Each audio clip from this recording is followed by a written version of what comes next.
ಆತ್ಮೀಯ ಸ್ನೇಹಿತರೆ, ನಮಸ್ಕಾರ. ಬೃಂದಾವನ ಕಂಪ್ಯೂಟರ್ ಚಾನಲ್ಗೆ ಸ್ವಾಗತ ತಮ್ಮೆಲ್ಲರಿಗೂ ಕೂಡ.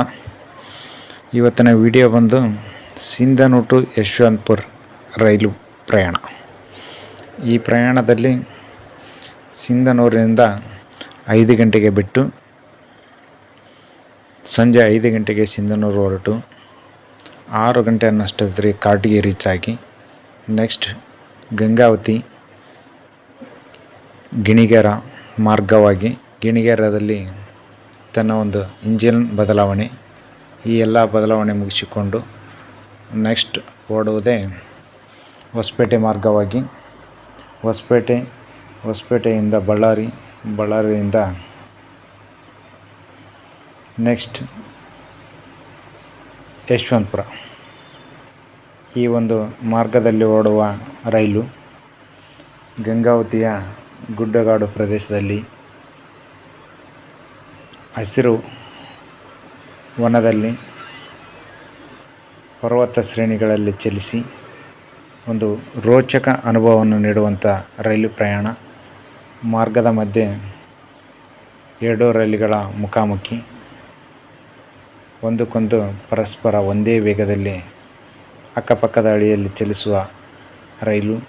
ಅದೇ ರೀತಿಯಾಗಿ ನಮ್ಮ ಗಂಗಾವತಿ ದಾಟಿದ ತಕ್ಷಣ ಬರ್ತಕ್ಕಂಥ ಹಸಿರು ಇರುವಂಥ ಗುಡ್ಡ, ಕಲ್ಲಿನ ಬಂಡೆಗಳು ಮುಂತಾದ ಶೈಕ್ಷಣಿಕ ನೋಡುವ ಪ್ರವಾಸಿಗರಿಗೆ ಮನದಲ್ಲಿ ಮಾಡುವಂತಹ ಒಂದು ಅದ್ಭುತ ಒಂದು ಕ್ಷಣವನ್ನು ನೀಡುತ್ತೆ.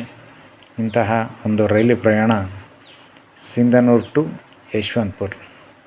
ಸಂಜೆ 5 ಗಂಟೆಗೆ ಸಿಂಧನೂರು ಹೊರಟು ಬೆಳಗ್ಗೆ 8:30ಕ್ಕೆ ಯಶವಂತಪುರ ರೈಲು ನಿಲ್ದಾಣಕ್ಕೆ ತಲುಪಲಿದೆ. ಇಂತಹ ಮಾರ್ಗದಲ್ಲಿ ನೀವೇನಾದರೂ ಪ್ರಯಾಣಿಸಿದರೆ ನಿಮ್ಮ ಅನುಭವವನ್ನು ಹಂಚಿಕೊಳ್ಳಿ. ಮತ್ತು ಭಾರತೀಯ ರೈಲ್ವೆ ಇಲಾಖೆ ತನ್ನ ಒಂದು ಸಿಂಧನೂರು ಟು ಯಶವಂತಪುರ ಮಾರ್ಗವಾಗಿ ಚಲಿಸುವ ರೈಲಿನಲ್ಲಿ ಸುಸಜ್ಜಿತ ಶೌಚಾಲಯ ಮತ್ತು ಸೀಟುಗಳು ಎಲ್ಲವೂ ಕೂಡ ಚೆನ್ನಾಗಿತ್ತು. ಒಂಥರ ಹೇಳ್ಬೇಕಂದ್ರೆ ಅತಿ ಕಡಿಮೆ ಬೆಲೆಯ ಪ್ರಯಾಣ ಅಂದರೆ ರೈಲು ಪ್ರಯಾಣ. ಹಾಗಾಗಿ ನೀವೆಲ್ಲರೂ ಕೂಡ ಸಿಂಧನೂರು ಟು ಯಶವಂತಪುರ ಮಾರ್ಗವಾಗಿ ಚಲಿಸುವ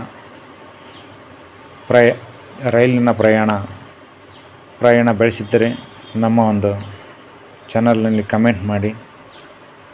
ಇಲ್ಲಿವರೆಗೂ ಕೂಡ ವೀಕ್ಷಣೆ ಮಾಡಿದಂಥ ನನ್ನೆಲ್ಲ ಬೃಂದಾವನ ಕಂಪ್ಯೂಟರ್ ಚಾನಲ್ನ ವೀಕ್ಷಕರಿಗೂ ಕೂಡ ಧನ್ಯವಾದಗಳು.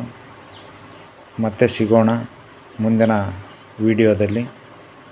ಅಲ್ಲಿವರೆಗೂ ಕೂಡ ನಮ್ಮ ಯೂಟ್ಯೂಬ್ ಚಾನಲನ್ನು ಸಬ್ಸ್ಕ್ರೈಬ್ ಮಾಡಿ ಅಂತ ತಮ್ಮಲ್ಲಿ ವಿನಂತಿಸಿಕೊಳ್ಳುತ್ತಾ ಧನ್ಯವಾದಗಳು.